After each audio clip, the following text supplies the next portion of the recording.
In this video, I'll show you how to edit AI-generated videos with Veo AI in 2026. First, open the official Veo-supported video generation experience. Depending on the current version and interface, the editing capabilities available to you may vary. If your workflow supports editing or extending an existing generated video, start by selecting the video you want to modify. Decide exactly what you want to change. For example, you might want to adjust the scene, change an element, extend the action, or create another variation. Write a clear instruction describing the change. Be specific about what should remain unchanged and what should be modified. Submit the editing request and wait for the new result. Once it's generated, compare the edited version with the original.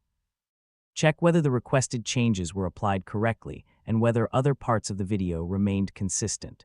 If the result isn't right, make your instruction more precise and try again. Because AI video editing can vary from generation to generation, it's a good idea to create multiple versions and choose the best result. Finally, use the available official options to save or export the edited video.